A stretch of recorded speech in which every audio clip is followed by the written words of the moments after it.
শাবানের দিনে সিয়াম থাকলে বিশেষ কিছু সওয়াব রয়েছে, বা আল্লাহ নবী থেকেছেন, সাহাবীরা থেকেছেন, তাবে থেকেছেন, এরকম কোন কথা কোরআন হাদিসের কোথাও নেই। আরে কেউ দেখাতে পারে না, যদি থাকতো তাহলে তো আমরা তো এত উচ্চ গলায় কথা বলতে পারতাম না। যদি কোরআন হাদিসে থাকতো আপনাদের সামনে এত উচ্চ গলায় আমরা কথা বলতে পারতাম না। আপনারা আমাকে ধরে ফেলতেন যে কে বলেছে নাই, এই দেখো হাদিস। তো আমি যে বলছি নাই, তুমি দেখাবো কিভাবে? করছি কেন? ওই চলে আসছে। অনেকে একটা ভুল ধারণা যে এই দিন যদি ইবাদত করা হয় বা আমল করা হয়, কি আমল করবেন কোরআন হাদিসে তো কোথাও নেই। কি আমল আপনি করবেন কোরআন হাদিসের কোথাও নেই, আপনি দেখাবেন কি? আলহামদুলিল্লাহ নাহমাদুহু ওয়া নাস্তাঈনুহু ওয়া নাস্তাগফিরুহু ওয়া নু'মিনু বিহি ওয়া নাতাওয়াক্কালু আলাইহি ওয়া নাউযু বিল্লাহি মিন শুরুরি আনফুসিনা ওয়া মিন সাইয়্যাতি আ'মালিনা মান ইয়াহদিহিল্লাহু ফালা মুদিল্লা লাহু ওয়া মান ইউদ্লিল ফালা হাদিয়া লাহু وأشهد أن لا إله إلا الله وحده لا شريك له أعوذ بالله من الشيطان الرجيم بسم الله الرحمن الرحيم قاف والقرآن المجيد بل عجبوا أن جاءهم منذر منهم فقال الكافرون هذا شيء عجيب أئذا متنا وكنا ترابا ذلك رجع بعيد قد علمنا ما تنقص الأرض منهم وعندنا كتاب حفيظ بل كذبوا بالحق لما جاءهم فهم في أمر مريج أفلم ينظروا إلى السماء فوقهم كيف بنيناها وزيناها وما لها من فروج আলহামদুলিল্লাহ, সমস্ত প্রশংসা, সমস্ত গুণগান ও সমস্ত সিফতসানা সেই মহান রব্বুল আলামিনের জন্য, যে আল্লাহ রব্বুল আলামিন আমাদেরকে এই পবিত্র মসজিদে পবিত্র জুমার দিনে উপস্থিত হওয়ার তৌফিক দান করেছেন। সে আল্লাহর প্রতি শুকরিয়া আদায় করি আলহামদুলিল্লাহ। দরুদ ও সালাম বর্ষিত হোক মুহাম্মদ রাসূলুল্লাহ সাল্লাল্লাহু আলাইহি ওয়াসাল্লামের উপর। আল্লাহুম্মা সাল্লি আলাইহি আল্লাহুম্মা বারিক আলাইহি। আজকে আমি আপনাদের সামনে সংক্ষিপ্তভাবে যে বিষয়টি নিয়ে আলোচনা করব তা হচ্ছে শাবান মাসে করণীয় ও বর্জনীয় ও শাবান মাসকে কেন্দ্র করে যেসব বিদআতি আমল করা হয় এ সম্পর্কে সংক্ষিপ্তভাবে আলোচনা করার চেষ্টা করব ইনশাআল্লাহ।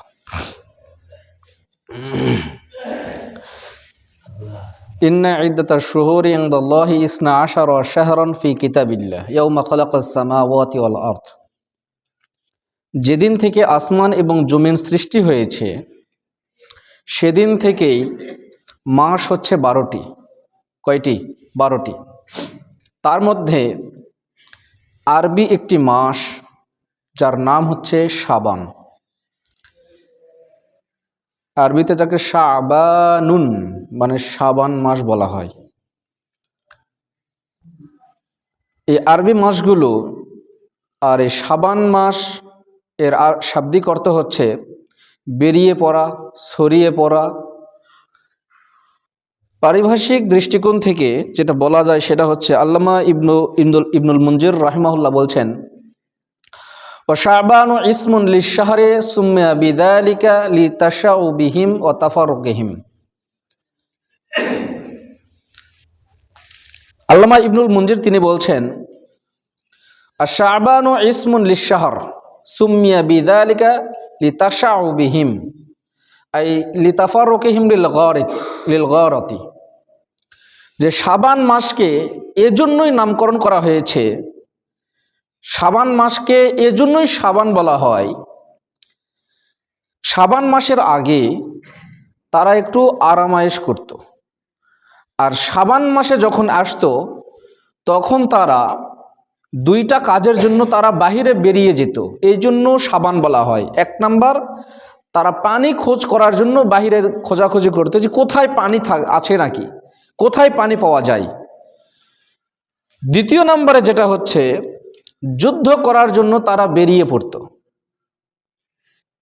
আইলি তাফাররুকি হিমলিল গারাতি, অর্থাৎ যুদ্ধ করার জন্য তারা বেরিয়ে পড়ত।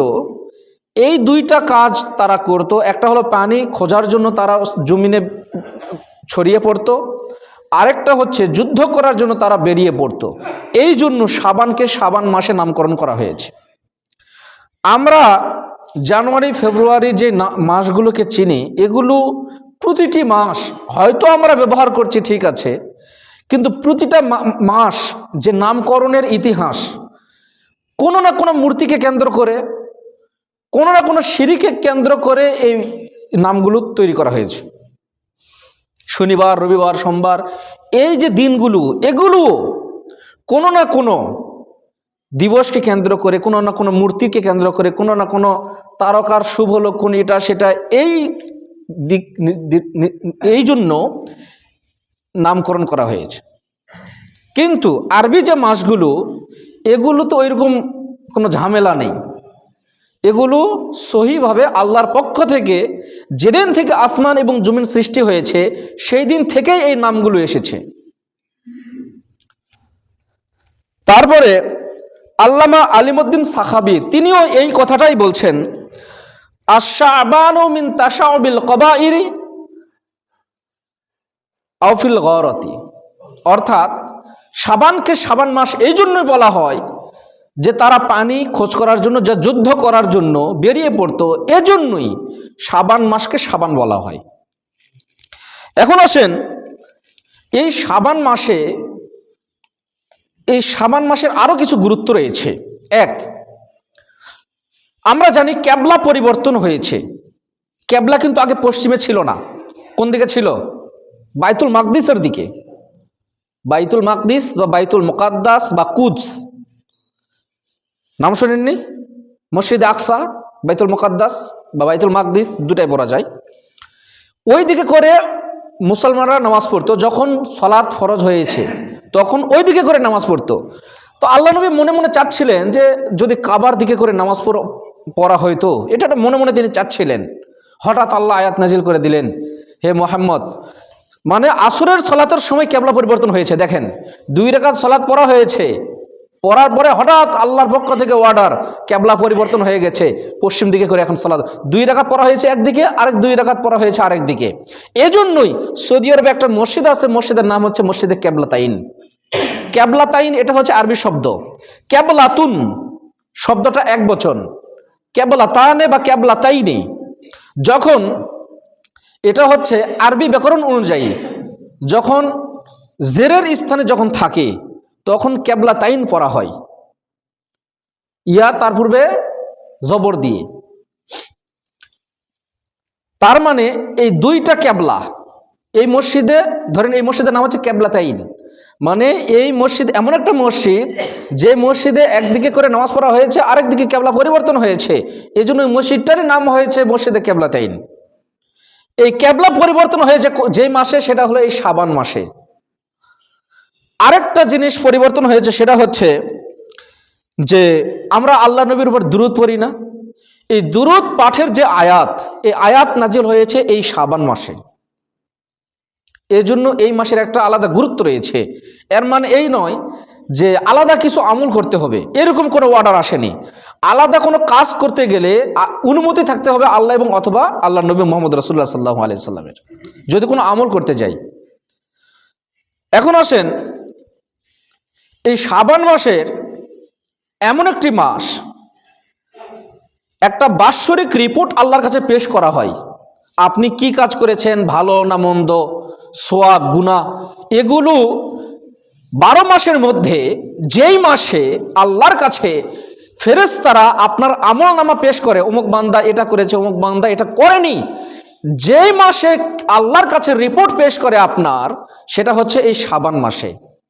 দলিল আসেন, এটা হচ্ছে ওসামা ইবনু যায়েদ রাদিয়াল্লাহু তাআলা আনহু থেকে বর্ণিত। তিনি বলছেন, আল্লাহ নবী বলছেন, জাকা শাহরুন ইয়াগফালুন নাসু আনহু, আল্লাহ নবী বলছেন এই যে শাবান মাস, এটা এমন একটি মাস, ইয়াগফালুন নাসু আনহু, মানুষ এই মাস থেকে উদাসীন থাকে, গাফিল থাকে, কোনো গুরুত্ব দেয় না।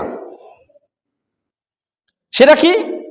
বাইনা রজব ও রমাজান, রজব এবং রমাজান মাসের মধ্যবর্তী একটা মাস রয়েছে, যেই মাস সম্পর্কে মানুষেরা উদাসীন থাকে, কোনো গুরুত্ব দেয় না। তার মধ্যে সেটা কি মাস? সেটা হলো শাবান মাস। রজব এবং রমাজানের মাঝখানে কোন মাস? শাবান মাস। তো কেন গুরুত্ব দেওয়া উচিত? আল্লাহ নবী বলছেন, ইন্নাহা সাআতুন তুফতাহু ফিহিল আমাল ইলা রাব্বিল আলামিন, এটা এমন একটি মাস, ইন্নাহা শাহরুন, ইন্নামা শাহরুন, এটা এমন একটি মাস, তুরফাহু ফিহিল আমাল ইলা রাব্বিল আলামিন, যে বান্দার আমল আল্লাহর কাছে পেশ করা হয় যেই মাসে, সেটা হচ্ছে এই শাবান মাসে। তখন আল্লাহ নবী বলছেন, ওয়া উহিব্বু আন ইয়ারফা আমালি ওয়া আনা সাইমুন, অতএব আমি মুহাম্মদ সাল্লাল্লাহু আলাইহি ওয়াসাল্লাম আমি আশা রাখি যে এই মাসে আমি রোজা থাকব, এবং এই রোজা থাকার মাধ্যমে আমার আমল আল্লাহর সামনে ফেরেশতারা পেশ করবে যে এই বান্দা রোজা আছে, অতএব আপনি রোজাদার হিসেবে তাকে গ্রহণ করে নেন। এজন্য আল্লাহ নবী যেই মাস, রমজান মাস বাদে যেই মাসে সবচেয়ে বেশি সিয়াম থাকতেন, সেটা হচ্ছে এই শাবান মাসে। ধারাবাহিকভাবে আমরা আসছি, কথাগুলো মনোযোগ দিয়ে শুনতে হবে, স্মরণ রাখতে হবে, ভুল বোঝা যাবে না। ভুল বুঝলে বা ভুল বুঝতে সমস্যা হলে জিজ্ঞেস করতে হবে। তার মানে আমরা বুঝতে পারলাম যে বাৎসরিক একটা রিপোর্ট, আপনি কি কাজ করেছেন কি কাজ করেননি 12 মাসের মধ্যে, তো যেই মাসে আল্লাহর সামনে ফেরেশতারা আপনার রিপোর্ট পেশ করে, সেটা কোন মাসে? এই শাবান মাসে। এখন আমরা এই শাবান মাসে উপস্থিত। এখন আসেন, সাপ্তাহিক একটা রিপোর্ট আল্লাহর কাছে পেশ করা হয়। সাপ্তাহিক, আপনি এক সপ্তাহের মধ্যে কি করেছেন, এই রিপোর্ট আল্লাহর কাছে পেশ করা হয়। এ সম্পর্কে আবু হুরায়রা রাদিয়াল্লাহু তাআলা আনহু থেকে বর্ণিত, তিনি বলছেন, আল্লাহ নবী বলছেন, তুরাজুল আমালু ইয়াউমাল ইসনাইনি ওয়াল খামিস, বান্দার আমল আল্লাহর কাছে পেশ করা হয় সোমবারে এবং বৃহস্পতিবারে। কোন দিন? সোমবারে এবং বৃহস্পতিবারে। আল্লাহ নবী বলছেন, ওয়া উহিব্বু আন ইয়াসআদা আমালি ওয়া আনা সাইমুন, আমি মুহাম্মদ সাল্লাল্লাহু আলাইহি ওয়াসাল্লাম আমি আশা রাখি যে এই সোমবার এবং বৃহস্পতিবার আমি রোজা থাকব, এবং আমার রিপোর্ট যখন পেশ করা হবে আল্লাহর সামনে, তখন ফেরেশতারা গিয়ে বলুক যে আপনার বান্দা মুহাম্মদ সাল্লাল্লাহু আলাইহি ওয়াসাল্লাম তিনি সিয়াম আছেন। তার মানে সাপ্তাহিক রিপোর্ট পেশ করা হয়, আপনি কি কাজ এক সপ্তাহের মধ্যে করেছেন, কি করেননি, এই রিপোর্ট আল্লাহর কাছে পেশ করা হয় কোন দিন? সোমবারে অথবা বৃহস্পতিবারে। তার মানে একজন বান্দা, আমি এই কথাটা পরে বলছি, দেখেন। তারপরে আসেন, এমন কিছু সময় রয়েছে যা আপনি প্রতিদিন 365 দিনের মধ্যে প্রতিদিন এমন একটা সময় রয়েছে, যেই সময় আপনার আমল আল্লাহর সামনে পেশ করা হয়। প্রথম কথা কি বলেছি? বাৎসরিক রিপোর্ট পেশ করা হয়। দ্বিতীয় নম্বরে কি বলেছি? সাপ্তাহিক রিপোর্ট পেশ করা হয়। বাৎসরিক রিপোর্ট পেশ করা হয় কোন মাসে? শাবান মাসে। সাপ্তাহিক রিপোর্ট পেশ করা হয় কোন মাসে? কোন দিন? বৃহস্পতিবার অথবা সোমবার। আর প্রতিদিন এমন কিছু সময় রয়েছে, যেই সময় আল্লাহর সামনে বান্দার রিপোর্ট পেশ করেন ফেরেশতারা, আপনি কি কাজ করেছেন আর কি করেননি। আসেন, যে আবু আইয়ুব আল আনসারী রাদিয়াল্লাহু তাআলা আনহু থেকে বর্ণিত, তিনি বলছেন, আল্লাহ নবী বলছেন, কানা ইউসাল্লি ক্বাবলা যুহরি আরবাআন, আল্লাহর নবী এই যে সূর্য যখন হালকা একটু ঢলে যেত, আল্লাহ নবী 4 রাকাত সালাত আদায় করতেন। সেটাকে কি বলা হয়? আওয়াবিনের সালাত। এই 4 রাকাত সালাত, ইশরাক, চাশত, আওয়াবিন, সালাত একটাই, 3 সময়ে পড়ার কারণে নাম 3টা, ইশরাক, চাশত, আওয়াবিন। তো এই 4 রাকাত সালাত, অর্থাৎ জোহরের একটু আগে সূর্যটা যখন হালকা একটু ঢলে যায়, ওই সময় 4 রাকাত সালাত আল্লাহ নবী আদায় করতেন, এবং বলতেন, লা ইয়াফসিলু বাইনাহুন্না বিতাসলিম, এই 4 রাকাত সালাত আল্লাহ নবী আদায় করার সময় এক সালামে আদায় করতেন। এক সালামে মানে একবারে 4 রাকাতে গিয়ে তিনি সালাম ফিরাতেন, মানে 2 রাকাত করে না, একবারে 4 রাকাত পড়তেন। তারপরে বলছেন অকালা ইন্নাহা সাআতুন তুফতাহু ফিহিল আমাল তুফতাহু ফিহিস সামা ওয়া ইন্নাহা সাআতুন, এটা এমন একটা সময় তুফতাহু আবওয়াবাস সামা, যখন আসমানের দরজাকে খুলে দেওয়া হয়। আর আমি মুহাম্মদ সাল্লাল্লাহু আলাইহি সাল্লাম আশা রাখি যখন এই আসমানের দরজা খুলে দেওয়া হবে এবং আমল যখন পেশ করা হবে, ফেরেশতারা আল্লাহর সামনে গিয়ে বলুক যে মুহাম্মদ সাল্লাল্লাহু আলাইহি সাল্লাম তিনি সিয়াম আছেন, সালাত আদায় করেছেন। তার মানে এটা একটা গুরুত্বপূর্ণ একটি সময়। এই সময়টা বান্দার আমল আল্লাহর সামনে পেশ করেন। আরেকটা হাদিস অনুরূপ কাছাকাছি, এটাও আব্দুল্লাহ ইবনে সাইব রাদিয়াল্লাহু তাআলা আনহু থেকে বর্ণিত। তিনি বলছেন, আল্লাহ নবী বলছেন, কানা ইউসাল্লি আরবাআন বাদা আন তাজুলা শামস, যখন সূর্যটা একটু ঢলে যেত আল্লাহ নবী 4 রাকাত সালাত আদায় করতেন। এই 4 রাকাত সালাত তিনি আদায় করে তারপরে তিনি বলছেন ওয়াকালা ইন্নাহা সাআতুন তুফতাহু ফি আবওয়াব, এটা এমন একটি সময় যখন আসমানের দরজাকে খুলে দেওয়া হয় এবং আমি মুহাম্মদ সাল্লাল্লাহু আলাইহি সাল্লাম আশাবাদী যে যখন আসমানের দরজা খুলে দেওয়া হবে আমার আমল যেন আল্লাহর সামনে পেশ করা হয় যে আমি মুহাম্মদ সাল্লাল্লাহু আলাইহি সাল্লাম সিয়াম আছে, সালাত আদায় করেছি। তার মানে তাহলে আমরা 3টা সময় পেলাম। কয়টা সময়? 3টা সময়। বাৎসরিক রিপোর্ট পেশ করা হয় শাবান মাসে, আপনি কি কাজ করেছেন কি কাজ করেননি। সাপ্তাহিক রিপোর্ট পেশ করা হয় 2 দিন, সোমবার এবং বৃহস্পতিবার। দৈনিক রিপোর্ট পেশ করা হয় জোহরের সালাতের আধা ঘন্টা 1 ঘন্টা আগে, তখন 4 রাকাত সালাত আল্লাহ নবী আদায় করতেন এবং তিনি আশা করতেন এটা এমন একটা সময় যেই সময় আমার আমল আল্লাহর সামনে পেশ করা হবে, অতএব আমি সিয়াম রোজা আছি অথবা সালাত আদায় করছি এই নিয়তে যে আল্লাহর সামনে যখন আমার রিপোর্ট পেশ করা হবে তখন আল্লাহ দেখুক যে আমি ভালো আমল করছি। এখন আসেন যে রাসূলুল্লাহ সাল্লাল্লাহু আলাইহি ওয়াসাল্লাম ও আরেকটা হচ্ছে দৈনিক রিপোর্ট পেশ করা হয় আরেকটা সময়, সেটা কি এই হাদিসটা বলে নেই। আবু হুরায়রা রাদিয়াল্লাহু তাআলা আনহু থেকে বর্ণিত, তিনি বলছেন, আল্লাহ নবী বলছেন ইয়াতাআকাবুনা ফীকুম মালাইকাতুন বিল-লাইলি ওয়া মালাইকাতুন বিন-নাহার, যে রাতে এমন একটি সময় রয়েছে এবং দিনে এমন একটি সময় রয়েছে যেই 2 সময় ফেরেশতারা বান্দার আমল আল্লাহর সামনে পেশ করেন। তারপরে বলছেন ওয়াজতামিউনা ফি সালাতিল আসর ওয়া সালাতিল ফজর, সেটা হচ্ছে যে ফেরেশতারা আপনার কাছে আছে 2টা সময়, একটা হলো ফজরের সালাতের সময় আর একটা হচ্ছে আসরের সালাতের সময়। 2 সালাতে পড়া কঠিন, 2 সালাতে পড়া কঠিন। কেন কঠিন আমি একটু বলছি। শীতে তো আরো কঠিন, গরমের সময় যাই হোক চলে কোনো রকম, শীতে তো আরো কঠিন, আসলেই অনেক কঠিন।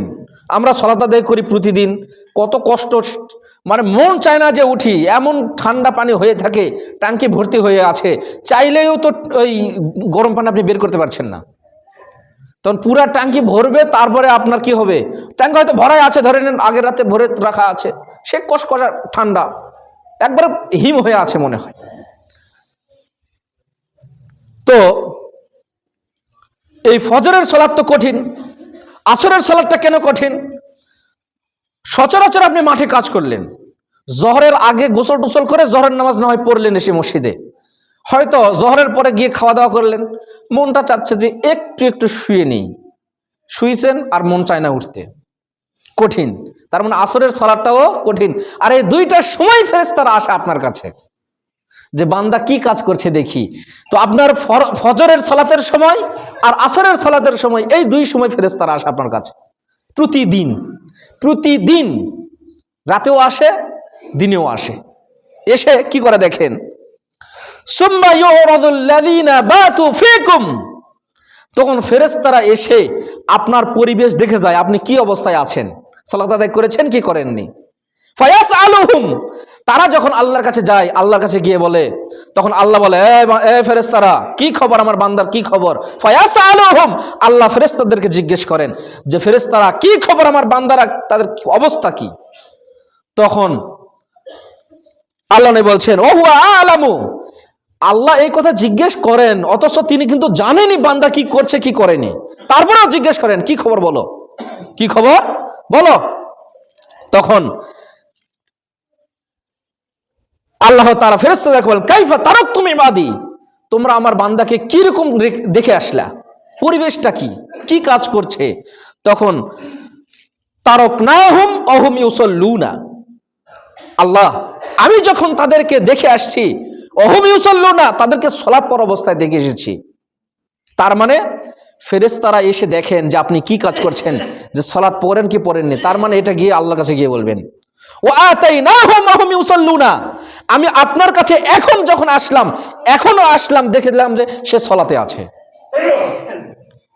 বুঝেননি মনে হয়। তার মানে 4টার সময় আপনার কাছে ফেরেশতারা আসে, এসে আপনার রিপোর্ট নিয়ে আল্লাহর কাছে যায়। দৈনিক ফজরের সালাতের সময়, আসরের সালাতের সময়, দৈনিক জোহরের সালাতের আধা ঘন্টা 1 ঘন্টা আগে যখন আপনি 4 রাকাত সালাত আদায় করেন। তার মানে শুধু যে সালাত আদায় করার বিষয়টি এরকম নয়, আপনি ভালো আমল করেন, কমপক্ষে খারাপ কাজ করিয়েন না। আরেকটা হলো সাপ্তাহিক একটা রিপোর্ট, বৃহস্পতিবার অথবা সোমবার। এজন্যই আল্লাহ নবী বৃহস্পতিবার এবং সোমবার কখনো রোজা ছাড়তেন না, তিনি রাখতেন। মাঝে মধ্যে আপনারা থাকার চেষ্টা করবেন, কমপক্ষে যদি নাও থাকতে পারেন কমপক্ষে খারাপ কাজ করিয়েন না, তার কারণ এটা আপনারই ক্ষতি, আমার না। আর বাৎসরিক রিপোর্ট পেশ করেন আল্লাহর কাছে, সেটা হচ্ছে কোন দিন, কোন মাসে, এই যে বর্তমানে এখন যে শাবান মাস, এই শাবান মাসে। আপনারা মনে করবেন যে 15 শাবানের কথা এখনো বলে না কেন, 15 শাবান কিভাবে রোজা থাকবো, কিভাবে ওই হালুয়া রুটি খাবো, কিভাবে সলাতুল আলফি 100 রাকাত সালাত আদায় করবো। অনেক বিধবা মহিলা তারা স্বামীর জন্য অধীর আগ্রহে বাতি জ্বালিয়ে সারা রাত জাগে, যে আমার সামনে এখানে আসবে, আমাকে দেখে যাবে, আমি তার সঙ্গে একটু মুলাকাত করব, আরো কত কি করব। হ্যাঁ, তারপরে আমি হলো সারা রাত জেগে ইবাদত করব, 100 রাকাত সালাত আদায় করব। হ্যাঁ, তারপরে এতবার ইখলাস, এতবার সূরা ফাতিহা, এতবার এটা বলবো, এগুলো আমার একটু হবে। তারপরে কাল্ব গোত্রের যে পশুরা রয়েছে, তাদের যে পশুর লোম এই দিন ক্ষমা করে দেওয়া হয়, সুবহানাল্লাহ বলিয়েন না, এই দিন ক্ষমা করে দেওয়া হয়। তো এগুলো এখনো কেন বলছে না, ওগুলো বলছি।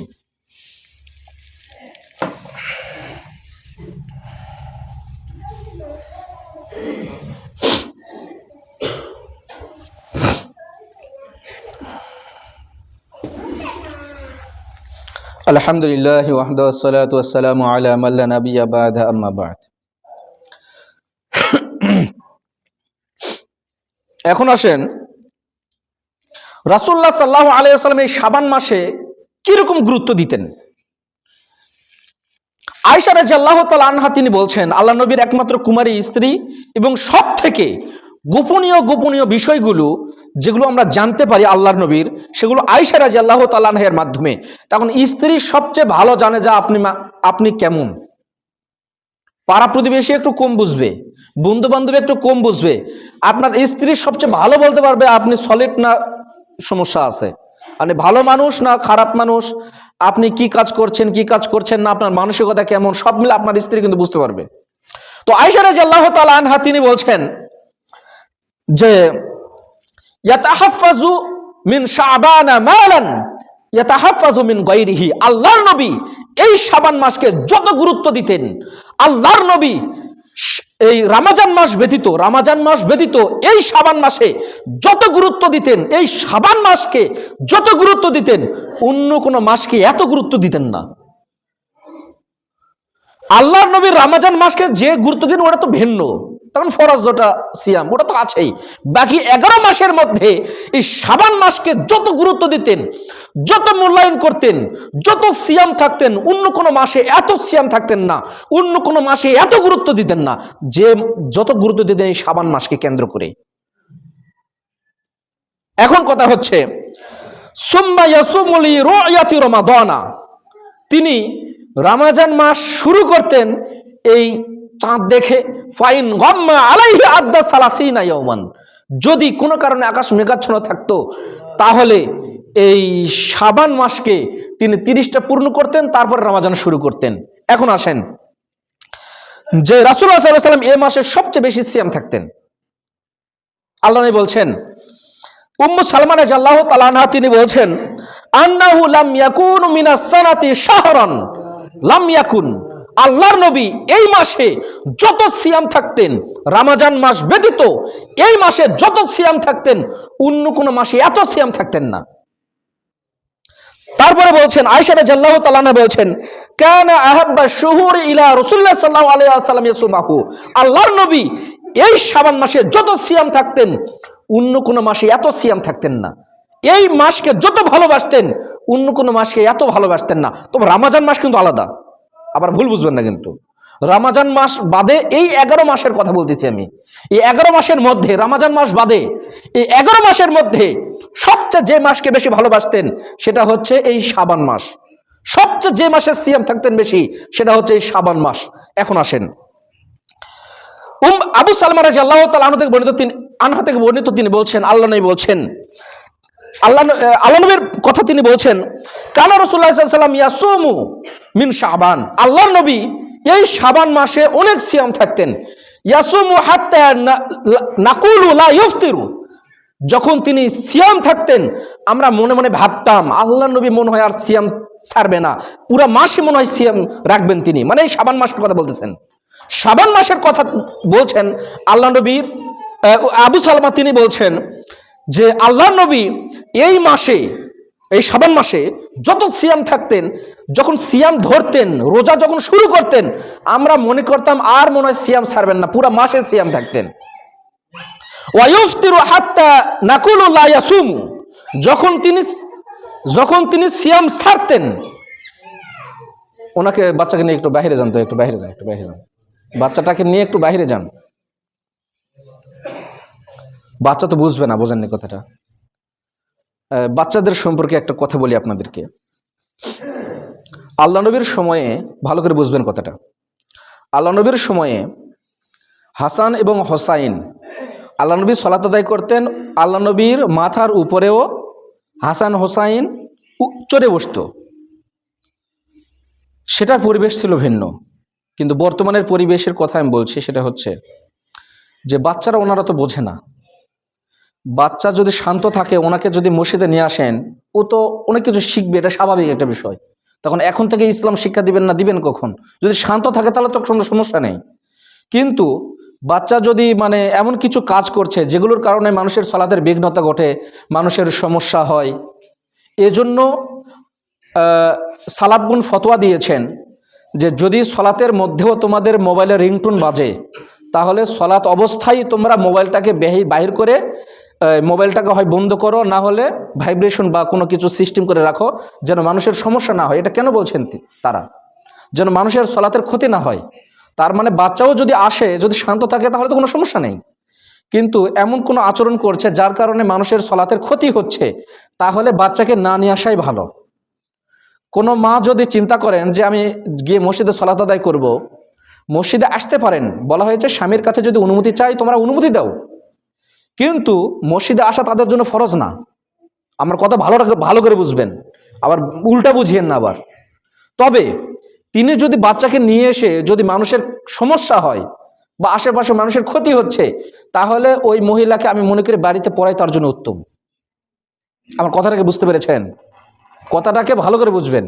আমি নিয়ে আসতে নিষেধ করছি না, আবার আমি বলছি না যে হলো তুমি তাকে নিয়ে আসো, মানে চিল্লাফাল্লা করছে, তখন সলাতের ক্ষতি হচ্ছে, তো মানুষের সমস্যা হচ্ছে। যেমন সবাই ওই দিকে নজর দিবে, খুতবা অনেকে বিঘ্নতা সৃষ্টি হবে, যেমন 2-3 মিনিট নষ্ট হয়ে গেল।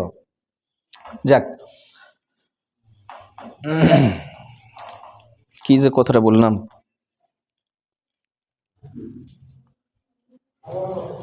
কোন কথাটা বললাম?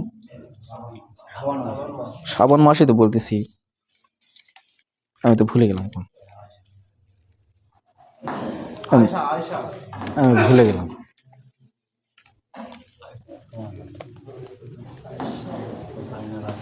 বক্তারা মাঝে মধ্যে ধরে নেন অর্ধেক বক্তব্য দিয়েছে, হুট করে একটা প্রধান অতিথি আসছেন, আসার পরে ওনাকে দিয়েছেন আলোচনা করতে, বক্তারা মাঝে মধ্যে রাগ করে চলে যায়, অনেক ভিডিও দেখেন না? কেন যায় জানেন? লাইন বেলাইন হয়ে যায়। আমি ভুলে গেছি, আসলে ভুলে গেছি।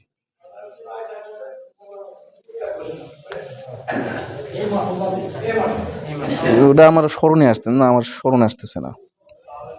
আচ্ছা, 15 শাবান, এখন আসেন 15 শাবানের বিষয়ে আমরা দুইটা কথা বলি। ওই লাইনটাই আমার বেলাইন হয়ে গেল। 15 শাবান। এখন আসেন, আমি কিন্তু আপনাদেরকে একটা বিষয়টাকে একটু সাইজ করে নিয়ে আসলাম। সাউন্ডটা কমে গেল নাকি? আমি আপনাদেরকে আলোচনাটা করতে করতে একটা ধারাবাহিক একটা সাইজ করে নিয়ে আসলাম। কিভাবে? এতক্ষণ আমি আলোচনা করলাম যে শাবান মাসে আল্লাহ নবী কি করতেন, আল্লাহ নবী কি করতে বলেছেন, আল্লাহ নবী এই মাসে কোন দিন সিয়াম থাকতেন, কোন দিন সিয়াম থাকেননি, এ বিষয়ে কিন্তু অনুমতি আছে। এখন কথা হচ্ছে, আমরা 15 শাবানকে কেন্দ্র করে সরকারের নির্দেশনা মোতাবেক ছুটি দেওয়া হয়। কেন? যেন এই দিন ছুটি দেওয়া হয় যে তারা যেন সিয়াম থাকতে পারে, রাতে যেন ইবাদত করতে পারে, দিনে যেন আরামায়েশ করতে পারে। হ্যাঁ, এই জন্য ছুটি দেওয়া হয়। এখন কথা হচ্ছে, প্রথম কথা আসেন 15 শাবান। আবু হুরায়রা রাদিয়াল্লাহু তাআলা আনহু থেকে বর্ণিত, তিনি বলছেন, আল্লাহ নবী বলছেন, ইদান তাসাফা শাবানু ফালা তাসুমু। যখন শাবান মাসের 15 তারিখ চলে আসবে, এরপর থেকে তোমরা আর সিয়াম থাকো না। আমাদের কথা বলছেন। 15 শাবান যখন আমরা যাব, মানে শাবান মাস 30 দিন ধরেন, 15 তারিখ পর্যন্ত যখন যাবে আমরা সিয়াম থাকতে পারবো। 15 তারিখ পর্যন্ত। 15 তারিখের পরে আর আমরা সিয়াম থাকতে পারবো না। 15 তারিখের পরে আর আমরা সিয়াম থাকতে পারবো না। এখন তবে এই অনুমতিটা ছিল আল্লাহ নবীর জন্য। আল্লাহ নবীর জন্য শুধু অনুমতি ছিল যে আল্লাহর নবী এই মাসের শুরু থেকে শেষ পর্যন্ত সিয়াম থাকতে পারবে। এই অনুমতিটা আল্লাহ নবীর জন্য ছিল। আর আমাদের জন্য 15 তারিখ পর্যন্ত। এরপরে আমাদের আর অনুমতি নেই যে তোমরা আর সিয়াম থাকো না, কঠোরভাবে নিষেধ করা হয়েছে। এখন আসেন 15 শাবান। প্রথম কথা, 15 শাবানকে কেন্দ্র করে কয়েকটা আমল করা হয়, কয়েকটা কাজ করা হয়। এক নাম্বার, একটা হাদিস রয়েছে, হাদিসটা এরকম যে 15 শাবানের রাত্রিতে সমস্ত বান্দাকে গুনাহ ক্ষমা করে দেওয়া হয়। শুধুমাত্র 2 জন ব্যক্তিকে ক্ষমা করে দেওয়া হয় না। সেটা কি? ইল্লালি মুশরিকিন আও মুশাহিন। যারা শিরিক করবে এবং যারা গীবত অহংকার করবে, হ্যাঁ, এরকম বান্দাকে ক্ষমা করা হয় না। তবে তো সমস্ত বান্দাকে ক্ষমা করে দেওয়া হয়। এখন কথা হচ্ছে যে এই হাদিসকে আল্লামা নাসিরউদ্দিন আলবানী রাহিমাহুল্লাহ হাসান বলেছেন। কয়েকটা হাদিসকে কেন্দ্র করে, কয়েকটা হাদিসের শাওয়াহিদ থাকার কারণে, একটু অর্থের মিল থাকার কারণে এই হাদিসকে হাসান পর্যায়ের বলেছেন। কিরকম? যে প্রতিটি রাত্রেই কিন্তু আল্লাহ ক্ষমা করে দেন বান্দাকে। যখন 3 ভাগের মধ্যে 2 ভাগ যখন চলে যায়, প্রতি রাত্রে কিন্তু ক্ষমা করে দেওয়া হয়। তো 15 শাবানকে কেন্দ্র করে আমরা যে কাজগুলো করছি প্রচলিত নিয়মে, সেগুলো কি কোরআন হাদিসে আছে কিনা, এটা হলো কথা। এটা কি? এটা হলো আসল কথা। সলাতুল আলফিয়া বলে যে সলাত, যে 100 রাকাত সলাত আদায় করতে হবে, আমি চ্যালেঞ্জ দিয়ে বলছি যে আপনি এসে আমাকে দেখান, এই যে এই হাদিসে রয়েছে, এই যে এই কোরআনে রয়েছে যে 100 রাকাত সালাত আদায় করতে হবে, আমি বলছি আপনি দেখাতে পারবেন না। তাহলে করি কেন? চলে আসছে, এভাবেই করা হয়, এভাবেই, কিন্তু কোরআন হাদিসে নেই। দ্বিতীয় কথা, যে হালুয়া রুটি খাওয়া হয়। কি রুটি? হালুয়া রুটি। হালুয়া রুটি খাওয়ার বিষয়ে, হালুয়া রুটি খাওয়া হয়, হালুয়া রুটি খাওয়া হয় যে কেন খাওয়া হয়? যে উহুদ যুদ্ধে আল্লাহ নবীর দাঁতটা ভেঙে গিয়েছিল, তিনি শক্ত খাবার খেতে পারছিলেন না, এজন্য নরম জিনিস হালুয়া রুটি তিনি খেয়েছেন, বা এই জাতীয় জিনিস খেয়েছেন। এখন আপনাদের কাছে প্রশ্ন আমার, যে উহুদ যুদ্ধ হয়েছিল কখন? উহুদ যুদ্ধ হয়েছিল রমজান মাসের পরের মাসে 11 তারিখ, শনিবারের দিন। কোন দিন? তো আপনি খাচ্ছেন কোন দিন? আমার কথা বোঝেননি মনে হয়। আপনি খাচ্ছেন কোন দিন? উহুদ যুদ্ধ হয়েছিল রমজান মাসের পরের মাসে, শাওয়াল মাসে 11 তারিখ, শনিবারের দিন। আপনি খাচ্ছেন কোন দিন? যদি আপনি আল্লাহ নবীর দরদ মনে করেই খান, যে আমি আল্লাহ নবীকে ভালোবাসি, এই দরদ মনে করে খাচ্ছি, তাহলে 2 মাস পরে খাওয়া সেটা আপনি আজকে খাচ্ছেন কেন? বুঝলেন না কথাটা? এখন আসেন তৃতীয় কথা, যে সিয়াম থাকার বিষয়। কোরআন হাদিসে কোথাও এরকম কোনো কথা নেই 15 শাবানের দিনে সিয়াম থাকলে বিশেষ কিছু সওয়াব রয়েছে, বা আল্লাহ নবী থেকেছেন, সাহাবীরা থেকেছেন, তাবে থেকেছেন, এরকম কোনো কথা কোরআন হাদিসের কোথাও নেই। আরে কেউ দেখাতে পারে না, যদি থাকতো তাহলে তো আমরা তো এত উচ্চ গলায় কথা বলতে পারতাম না। যদি কোরআন হাদিসে থাকতো আপনাদের সামনে এত উচ্চ গলায় আমরা কথা বলতে পারতাম না। আপনারা আমাকে ধরে ফেলতেন যে কে বলেছে নাই, এই দেখো হাদিস। তো আমি যে বলছি নাই, তুমি দেখাবো কিভাবে? করছি কেন? ওই চলে আসছে। অনেকে একটা ভুল ধারণা যে এই দিন যদি ইবাদত করা হয় বা আমল করা হয়, কি আমল করবেন কোরআন হাদিসে তো কোথাও নেই। কি আমল আপনি করবেন কোরআন হাদিসের কোথাও নেই। আপনি দেখাবেন কি? শুধু ওই হাদিসটা বললাম যে সমস্ত বান্দাকে ক্ষমা করে দেওয়া হয়, শুধু মুশরিক এবং যারা অহংকারী বা এরকম জাতীয় তাদেরকে শুধু ক্ষমা করা হয় না। তো এখানে তো কোনো আমলের কথা বলা হয়নি যে এই আমল করবেন, এই আমল করেন, এই আমল করেন। আপনি প্রতিদিন যেরকম করতেন সেরকম করেন। যদি মনে করেন যে আমি তাহাজ্জুদ তো মাঝে মধ্যে পড়ি, এই দিনও পড়লাম, সেটা ভিন্ন কথা, কিন্তু ওই দিবসকে কেন্দ্র করে করা যাবে না যে এই দিন করলে বিশেষ কিছু সওয়াব রয়েছে। বরং ওই যে কাল্ব গোত্রের যে পশুগুলো রয়েছে, ওই পশুর গায়ে যেরকম লোম রয়েছে, ওই লোমের সম পরিমাণ সওয়াব দেওয়া হয়, গুনাহ ক্ষমা করে দেওয়া হয়, এরকম কোনো কথা কোরআন হাদিসে নেই। এজন্য আপনাদেরকে আমরা উদাত্ত আহ্বান জানাই, সেটা কি? সিয়াম শুধু ওই দিন নয়, আপনি শাবান মাসের শুরু থেকে নিয়ে 15 তারিখ পর্যন্ত প্রতিদিন সিয়াম থাকেন, কেউ আপনাকে বাধা দিবে না।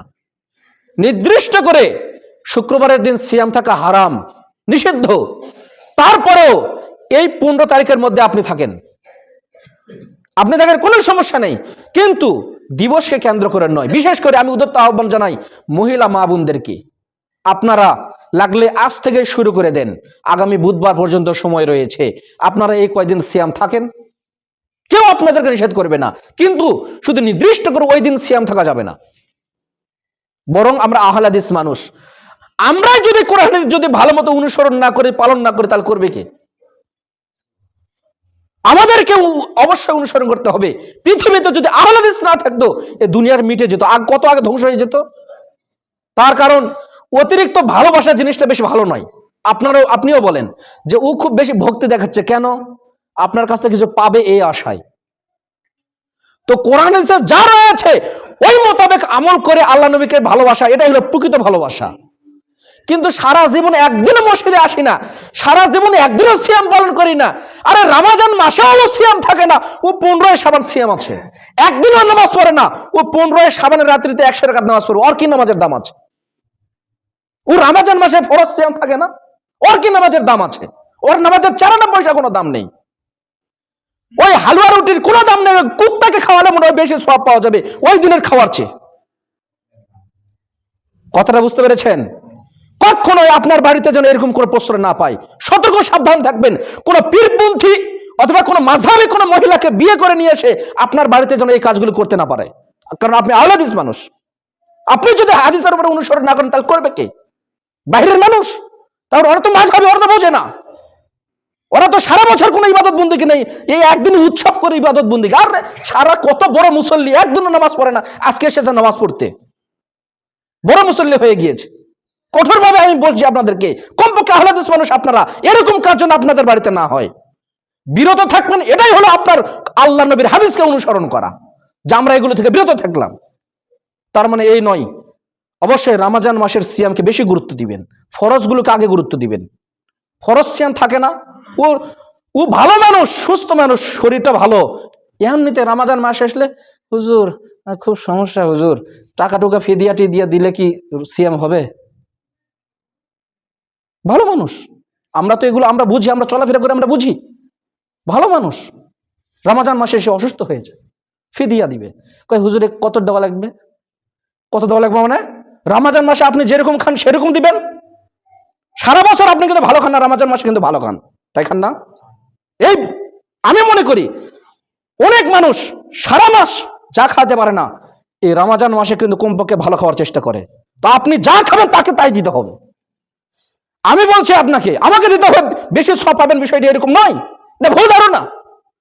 গ্রামের গরিব মানুষ, ভালো মানুষ, 5 ওয়াক্ত নামাজি মানুষ, আপনি সেই লোকটাকে 1 মাস দেন 5,000 টাকা দিয়ে বলেন যে ভাই তোর কথা আমি কাউকে বলবো না, তুই গরিব মানুষ, তুই আমার নিয়তে একটু সিয়ামটা থাকিস, ও সব পাবে, আপনিও সব পাবেন। যদি আসলে আপনি যদি সমস্যা থাকে, আল্লাহ সকলকে সঠিক বুঝ দান করুন। আজকে একটু যেহেতু আমাকে বলা হয়েছে কুমারদের পক্ষ থেকে, কোনো দিন বিশেষ জরুরি যদি কোনো কথা থাকে তাহলে 10 পর্যন্ত নিয়ে যাওয়া যেতে পারে। তাই 2-4 মিনিট এটা কষ্ট মনে করবেন না। তার কারণ যদি কাজের সময় হয়তো আমি আগে আমি শেষ করে দিতাম। যদি আজকে খুব জরুরি একটি আলোচনা, আমি মনে করি যে আপনারা এই আলোচনা শুনে আমল করার চেষ্টা করবেন। ইনশাআল্লাহ আপনারা সওয়াব পাবেন। আল্লাহ আপনাদের যাবতীয় আমলকে কবুল করুন, আপনাদের নেক নিয়তকে পূরণ করুন। আমরা আগামী জুমা থেকে রমাজানের বিভিন্ন আলোচনা, গত বছর আমরা প্রায় 5-6 জুমা রমাজান সম্পর্কে আলোচনা করেছি। এই বছরও আমরা হালকা আলোচনা করব, গত বছরের মতো ওইরকম অত বিস্তারিত নয়, তবে হালকা টাচ দিব। আর আপনাদের যদি কোনো প্রশ্ন থাকে আমাকে এসে জিজ্ঞেস করবেন, আমি ইনশাল্লাহ উত্তর দিব। তার কারণ সব কথা এখানে অনেক সময় বলাও যায় না। আজকের সম্পর্কেও যদি কোনো প্রশ্ন থাকে আমাকে বলবেন, আমি ইনশাল্লাহ উত্তর দেওয়ার চেষ্টা করব। সুবহানাকাল্লাহুম্মা ওয়া বিহামদিক, আশহাদু আল্লা ইলাহা ইল্লা আনতা, আস্তাগফিরুকা ওয়া আতুবু ইলাইক। আসসালামু আলাইকুম ওয়া রাহমাতুল্লাহি ওয়া বারাকাতুহু।